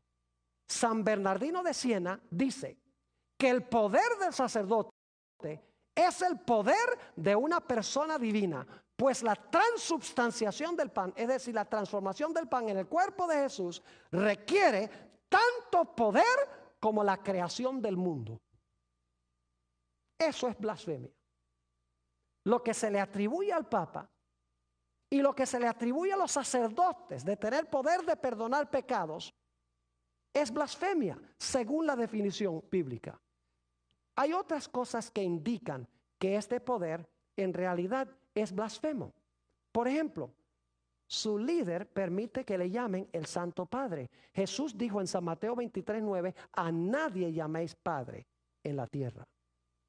Además de eso, como leí, se le ha llamado Dios en la tierra. Ocupamos el lugar del omnipotente Dios, dijo León 13. Eso es blasfemia. Además de eso, dice tener poder de perdonar pecados. Solamente Dios puede perdonar pecados. Además de eso, el papado siempre ha profesado que tiene poder para poner y quitar reyes. En la Edad Media profesaba tener poder para poner reyes y quitar reyes. Y lo hizo. Daniel 2:21 dice que solo Dios pone y quita reyes. Además de eso, la Iglesia Católica tiene un dogma donde dice que el Papa, cuando habla ex cátedra, es infalible en sus declaraciones. Permítame leerles lo que dice un teólogo católico sobre esto. Dice: la infalibilidad del Papa es la infalibilidad de Jesucristo mismo. Cuando el Papa piensa, es Dios mismo el que está pensando en él. Eso es blasfemia. La Biblia dice que solo Dios es infalible. Solo Dios dice: yo, Jehová, no cambio. Malaquías el capítulo 3 y el versículo 6. ¿Cómo un mero hombre puede decir que él es infalible cuando habla desde el trono o ex cátedra? Además de eso, el Papa permite que la gente se le incline. Cuando Cornelio, según Hechos 10, se inclinó ante Pedro, quien supuestamente fue el primer papa, dijo: levántate de ahí, que yo soy hombre como tú. Inclusive los ángeles no permitían que se les inclinara. Juan se les inclinó, según Apocalipsis 19:10, y el ángel dijo: no te inclines, que yo soy criatura. ¿Cómo es que el Papa entonces permite que la gente venga y le rinda pleitesía? Además de eso, hay declaraciones del poder papal donde dice que el Papa puede juzgar a todos y nadie lo puede juzgar a él.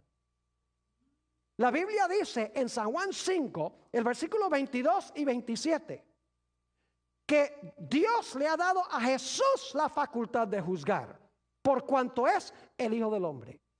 Además de eso, hemos visto que el papado profesa haber cambiado los tiempos. Vamos a ver eso en unos momentos, los tiempos de Dios. Y vamos a encontrar que también ha profesado cambiar la ley de Dios. En unos momentos vamos a ir a eso. Todas estas características indican de que Roma papal, la Iglesia Católica, Apostólica y Romana, cuadra perfectamente con la característica de que habla blasfemias contra Dios. Vamos a la característica número 6. Iba a ser un poder diferente que los otros reinos. Iba a ser no solamente un reino religioso, sino que iba a ser un reino ¿qué?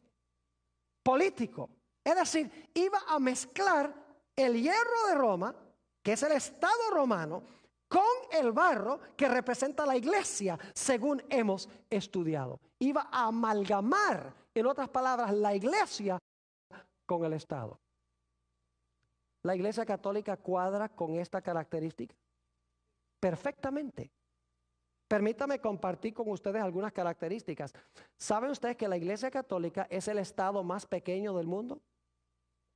Tiene 44 acres, la Ciudad del Vaticano. La Ciudad del Vaticano tiene sus propios embajadores, se llaman nuncios a otras naciones. Tiene su propia moneda. Tiene su propio departamento de policía. Tiene sus propios bancos, su propio correo, sus propias leyes civiles y su propio idioma. Es decir, es no solamente una iglesia, sino un Estado.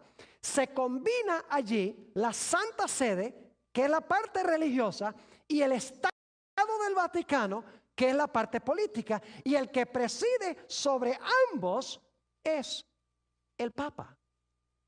Es decir, Roma papal es un sistema amalgamado, es un Estado y es una iglesia mezclados en uno. Y dicho sea de paso, la Iglesia Católica durante su historia ha profesado tener las dos espadas. En una bula, que es una carta papal llamada Unam Sanctam, que fue enunciada en el año 1302, ahí dice que la Iglesia Católica nosotros tenemos las dos espadas. La primera espada es la espada de la Iglesia y la segunda espada es la espada del Estado. Y fíjense, como estudiamos en nuestro primer tema de estos dos que estamos estudiando, nos dimos cuenta que este poder usaba la espada. Así que es interesante que diga que nosotros tenemos las dos espadas. La religiosa, no solo la espada del Espíritu, que es la palabra de Dios, sino la espada del poder civil. ¿Está claro? Es decir, la Iglesia Católica es una amalgamación, es un poder diferente que todos los otros reinos que vinieron antes, porque esos eran políticos, mientras que este es un poder político religioso. Fíjense lo que dice un historiador. En la Edad Media, la Iglesia no era un Estado, sino que era el Estado. O mejor dicho, la autoridad civil era el departamento de policía de la Iglesia. Qué interesante lo que escribe este historiador, que el Estado sencillamente era el departamento de policía de la Iglesia. Como la Iglesia hacía cumplir sus dogmas y sus enseñanzas. Característica número 7. Iba a perseguir a los santos de Dios. ¿Han oído ustedes alguna vez hablar sobre el santo oficio de la Inquisición que se estableció en el siglo XIII? Saben que miles, algunos creen que millones de los hijos de Dios fueron muertos, fueron torturados, sus bienes fueron confiscados, fueron encarcelados porque creían diferente que la Iglesia. Y lo que hacía, si ustedes dicen hoy a los sacerdotes católicos, ustedes persiguieron durante la Edad Media, ellos dicen, no, nosotros no fuimos, fue el Estado. Y técnicamente es cierto, fue el Estado. Pero escuchen bien, fue la Iglesia usando la espada del Estado. Y saben que eso es lo mismo que pasó con Jesús. Jesús fue crucificado por una coalición entre Iglesia y Estado. Porque los judíos, la Iglesia, usaron el poder civil de Roma para crucificar a Jesús. Y eso fue lo mismo que pasó durante la Edad Media. La Iglesia empleó el poder del Estado, empleó la espada para matar a millones de los hijos de Dios. Los valdenses, los albigenses, los hugonotes en Francia, la famosa masacre de San Bartolomé. Podría contarles muchas cosas. En el documento que escribí hay 25 páginas nada más sobre esta característica, donde teólogos católicos dicen la Iglesia Católica tiene derecho a perseguir y a matar a los herejes si no están de acuerdo con la Iglesia, usando el poder civil. La característica número 8, que iba a intentar cambiar el calendario profético de Dios, los tiempos de Dios. No tengo tiempo de entrar a todas las dimensiones de esto, pero les voy a dar una corta reseña histórica. Cuando se levantó la Reforma Protestante en el siglo XVI, 1517, cuando Martín Lutero clavó sus 95 tesis en la Catedral de Wittenberg, Martín Lutero, con las profecías que nosotros estamos estudiando, apuntaba el dedo a la Iglesia Católica y decía, la Iglesia Católica es el poder contemplado en las profecías, es el anticristo de la Biblia. La Iglesia Católica empezó a perder, inclusive naciones enteras se volvieron protestantes. Y por lo tanto reunieron el Concilio de Trento, el concilio más largo en la historia de la Iglesia Católica, 1545 a 1563. Y el propósito era buscar la forma de contrarrestar la Reforma Protestante. En el año 1534, un individuo que posiblemente han oído mencionar, San Ignacio de Loyola, estableció la Sociedad de Jesús, es decir, los jesuitas, como se conocen hoy en día. El propósito de los jesuitas era acabar con la Reforma Protestante, quitar el dedo acusador de las profecías de la Iglesia para apuntarlos a otra parte. De entre los jesuitas aparecieron dos teólogos de renombre.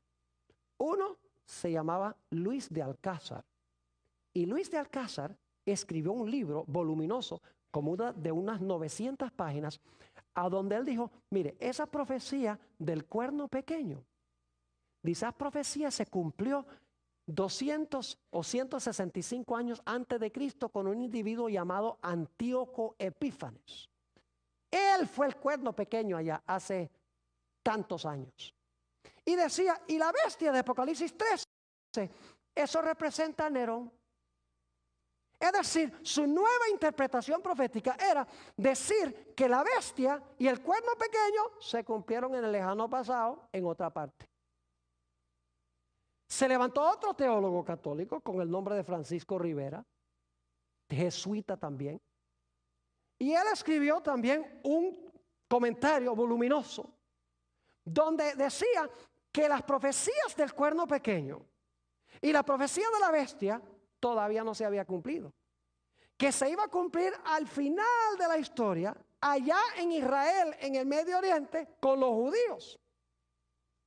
Y por lo tanto, proyectando las profecías en cuanto al anticristo al lejano pasado o al futuro, nadie podía ver que estas profecías se estaban cumpliendo con la Iglesia Católica en esa época. Es decir, estos dos teólogos procuraron cambiar el calendario profético de Dios.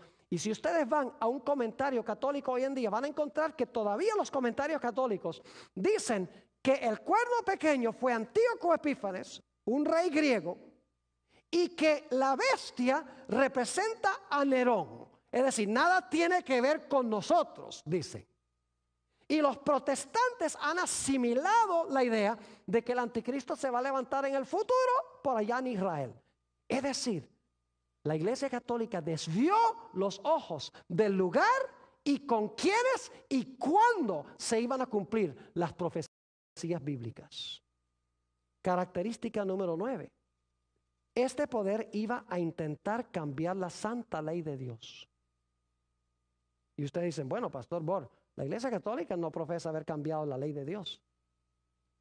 ¿Saben lo interesante? Si ustedes van a una librería católica y compran catecismos o miran en los catecismos, van a descubrir algo muy interesante. Yo lo hice una vez en Albuquerque, Nuevo México. Busqué todos los catecismos que pude conseguir y que particularmente quería mirar qué tenían que decir los catecismos en cuanto al segundo mandamiento de la ley de Dios. ¿Y saben lo que descubrí? En los catecismos no aparece el segundo mandamiento. Aunque está en la Biblia católica el segundo mandamiento. No te harás imagen ni ninguna semejanza. No te inclinarás ante imágenes. Dice, en los catecismos ese mandamiento desaparece aunque está en la Biblia católica. Claro, tiene que desaparecer porque la Iglesia Católica está llena de imágenes. Claro, cuando eliminan el segundo mandamiento, quedan con 9 mandamientos. Entonces lo que hacen es partir el 10º mandamiento en 2. No codiciarás los bienes de tu prójimo, no codiciarás la mujer de tu prójimo. Entonces parten el 10º en 2 para terminar con 10. Pero el cambio más terrible que ha hecho la Iglesia Católica en la ley de Dios es que profesa haber cambiado el día de reposo del sábado al domingo. Y los protestantes que hoy guardan el domingo no es porque lo consiguieron de la Biblia, sino porque lo heredaron de la Iglesia Católica. Permítanme leerles varias citas de fuentes católicas sobre este asunto. Dice un teólogo católico, fue por la autoridad de Jesucristo que la Iglesia Católica cambió este reposo al domingo. ¿Quién la cambió? La Iglesia Católica cambió, ahí está la palabra, este reposo al domingo en memoria de la resurrección de nuestro Señor. Y así es que al observar el domingo, los protestantes le están rindiendo homenaje sin querer admitirlo a la autoridad de la Iglesia Católica. De eso vamos a hablar en nuestro próximo tema. Otro teólogo dice esto: el día de reposo de los judíos era el sábado. Nosotros los cristianos santificamos el domingo. La Iglesia, por el poder que le concedió el Señor, cambió la observancia del sábado al domingo. ¿Quién cambió la observancia? ¿Jesús? No. Dice, la Iglesia lo cambió. Sigue diciendo este teólogo una palabra en cuanto al domingo. Dios dijo, acuérdate de santificar el día sábado. El día de reposo era el sábado, no el domingo. ¿Por qué entonces santificamos el domingo en lugar del sábado? pregunta este teólogo católico, dice esto: la iglesia cambió la observancia del sábado al domingo. Los protestantes, quienes profesan regirse por la Biblia y la Biblia sola, y que afirman no creer nada que no se encuentre en la Biblia, deben estar medio confundidos al observar el domingo, cuando Dios dijo claramente: santificarás el día sábado. La palabra domingo no aparece en ninguna parte de la Biblia, y por lo tanto los protestantes están obedeciendo la autoridad de la Iglesia Católica. Una última cita, esta es del cardenal Gibbons.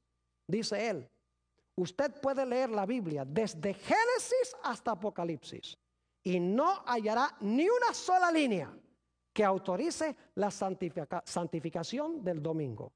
Las escrituras exigen la observancia religiosa del sábado, un día que nosotros, los católicos, nunca santificamos. Tengo 20 páginas de citas de autores católicos en el material que escribí, donde ellos constantemente dicen: la iglesia transfirió el día, la iglesia cambió el día del sábado al domingo. ¿Quién le dio autoridad a la iglesia de cambiar la santa ley de Dios? ¿Quién le dio la autoridad de sacar el segundo mandamiento de la ley de Dios y dividir el 10 en 10 y decir que el día de reposo no es el sábado sino es el domingo? La Biblia dice que el cuerno pequeño pensó que podía cambiar los tiempos y la ley. Noten que no los cambió. Pensaba o intentó cambiar los tiempos y la ley, pero en realidad no lo pudo hacer. Característica número 10. Este poder iba a gobernar 1260 años. Esto es lo más extraordinario. ¿Saben ustedes que la Iglesia Católica gobernó exactamente 1260 años? Recibió su poder cuando Roma cayó, cuando los ostrogodos, quienes controlaban a Roma, cayeron en febrero del año 538. El emperador Justiniano hizo del obispo de Roma el señor en el oriente y en el occidente del imperio, dijo el emperador Justiniano. Lo interesante es que en febrero del 538 la Iglesia Católica recibió el poder. En febrero de 1798, en la culminación de la Revolución Francesa, fíjese, en el mismo mes, febrero 10 de 1798, exactamente 1260 años después de recibir el poder, en febrero del año 538, el general Berthier, enviado por Napoleón Bonaparte, entró al Vaticano, bajó de su trono al Papa Pío VI, le quitó sus anillos, le quitó su corona y fue llevado cautivo a donde murió, exiliado en Valencia, en Francia. ¿Recuerdan que leímos que el que lleva en cautiverio va en cautiverio? Ustedes pueden mirar, el poder civil de Francia se levantó con el fin de acabar con el poder papal. ¿Saben ustedes que Francia se le conoce como la hija mayor del papado? Porque Clodoveo, el rey de los francos, fue el primero en darle poder a la Iglesia Católica.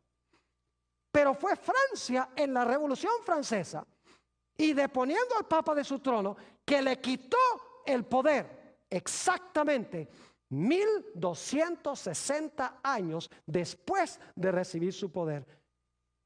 Característica número 11. Después de la herida mortal, la herida se le iba a ¿qué? A sanar. ¿Estamos viendo hoy el sanamiento de esa herida? Escuchen lo que decían los historiadores cuando cayó el papado en 1798.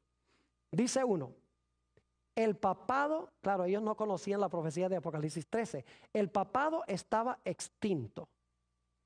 No quedaba ni un vestigio de su existencia. Y de todos los poderes católicos romanos, ninguno levantó ni un solo dedo para defenderlo. La ciudad eterna ya no tenía príncipe ni pontífice. Su pontífice estaba muriendo en tierras extranjeras y ya se había dado el decreto de que no se permitiría la elección de un sucesor. El historiador dice, el papado estaba extinto, si tan solo pudiera haber vivido hoy. ¿Ustedes vieron el funeral de Juan Pablo II? ¿Vieron la cantidad de gente que fueron de todos los países a ese funeral? Incluyendo 4 presidentes de los Estados Unidos. ¿Vieron el escándalo que hicieron los medios de comunicación? Impresionante. Dice otro historiador, en cuanto a la caída del papado, con razón, la mitad de Europa creía que el veto de Napoleón, es decir, que no se iba a elegir otro papa, sería obedecido y que al igual que el papa, el papado estaba muerto. Otro historiador dice, las muchedumbres pensaban que el papado estaba a punto de morir y se preguntaban si Pío VI sería el último pontífice y si el cierre del siglo XVIII marcaría la caída de la dinastía papal. Otro historiador dice, el papado había sufrido su más profunda humillación y parecía estar aniquilado. La revolución le suministró, escuchen bien, una herida que según parecía no quería sanarse sino hasta fines del siglo XX. Y este es un historiador secular. Una herida que no quería sanarse sino hasta fines del siglo XX, dice este historiador. Aún Malaquías Martín, el jesuita, dice esto en cuanto a los últimos 200 años. Dice, la Iglesia Católica ha estado inactiva durante los últimos 200 años. Y fíjense lo que declara. Dice, por 1500 años y más, Roma había mantenido un dominio con mano fuerte sobre cada comunidad local del mundo. En gran medida, y admitiendo algunas excepciones, ese era el punto de vista romano, es decir, dominar. Hasta, escuchen, que 200 años de inactividad le fueran impuestos al papado por los grandes poderes seculares del mundo. ¿Cuántos años de inactividad dice Malaquías Martín? Esto lo escribió en 1986. 200 años. Si ustedes van de 1986, 200 años hacia atrás, los lleva muy cerca de 1798. El mismo dice que durante 200 años después de 1798, el papado estaba inactivo porque tenía una herida mortal. Pero la herida se va a sanar. Noten lo que dice este teólogo. Dice, la Iglesia Católica nunca, este no es un teólogo adventista, dice, la Iglesia Católica nunca ha desistido de su deseo de restablecer la unión medieval de la Iglesia y el Estado, con el objetivo final de crear un Estado y una teocracia de alcance global. La Iglesia Estado romano, porque lo dice la Iglesia Estado romano, es un híbrido, un monstruo de poder eclesiástico y político. Su idiosincrasia política es totalitaria y cuando se le ha dado la oportunidad de implementar sus principios, el resultado ha sido la represión sangrienta. Sí, en los últimos 30 años ha suavizado el tono de sus declaraciones de tener poder plenipotenciario, supremo e irresponsable y ha asesinado menos gente que antes. Este cambio de conducta no se debe a un cambio de ideas, sino a un cambio de circunstancias. La Iglesia Estado romano en el siglo XX, escuchen esto, es un presbiteriano. Él no interpreta Apocalipsis 13, la herida mortal, como lo hemos hecho aquí, porque no entiende la plenitud de lo que hemos estudiado. Pero sí capta esto, dice, la Iglesia Estado romano en el siglo XX se está recuperando de una herida mortal. Si o cuando recupere la plenitud de su poder y autoridad, impondrá un régimen más siniestro que cualquiera que el planeta jamás haya visto. Es de la Iglesia Reformada. Sabe más de lo que él, o sea, expresa más de lo que él entiende en su mente. Ahora, la última característica, el número 666. ¿Saben ustedes que el Papa a través de los siglos ha tenido un nombre especial que ha usado? Yo tengo documentación de esto. El nombre predilecto es vicario del Hijo de Dios. La palabra vicario significa uno que ocupa el lugar de, un sustituto. En realidad es el equivalente en latín de la palabra anticristo en griego. La palabra anticristo en griego no significa contra Cristo, sino que significa uno que procura ocupar el lugar de Cristo. Eso es lo que significa anticristos en el griego. Uno que procura ocupar el lugar de Cristo. Y en el latín, anticristos es vicarius filii Dei, vicario del Hijo de Dios. Ahora, si ustedes buscan el valor numérico, y lo van a tener en la pantalla para los que consiguen el DVD, van a encontrar que el nombre vicarius filii Dei, un nombre en latín, dicho sea de paso, si usted le busca la equivalencia numérica a las letras de ese nombre, van a encontrar que el valor numérico de vicarius filii Dei es 666. Uno de los nombres predilectos del obispo de Roma, vicarius filii Dei. Ahora, hay un detalle más que quiero compartir en cuanto al número 666. ¿Es ese un nombre blasfemo? ¿Quién se atreve a decir que Él es el sustituto de Jesús en la tierra? Que Él ocupa el lugar de Cristo en la tierra. ¿Quién se atreve? El que ocupa el lugar de Cristo en la tierra es el Espíritu Santo. Jesús dice, yo les voy a enviar otro consolador, otro como yo.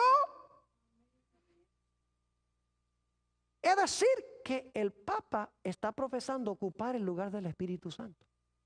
Ahora, un último dato en cuanto al número 666. Sabemos que ese número tiene que aplicársele a alguien en Roma, porque originalmente cuando el sistema de números romanos fue establecido, había solamente 6 números romanos. Hoy tenemos 7, tenemos la M. Pero la M fue agregada en el siglo II de la era cristiana. No era parte del sistema original de numeración que tenían los poetas latinos antes de Cristo. Interesante que si ustedes toman los 6 números romanos, excluyendo la M, y cuentan los 6 números romanos, 6, el 1 más el 5, más el 10, más el 50, más el 100, más el 500, el total de los números romanos es 666. Es decir, el anticristo debemos esperarlo en Roma. No cabe duda que representa este poder.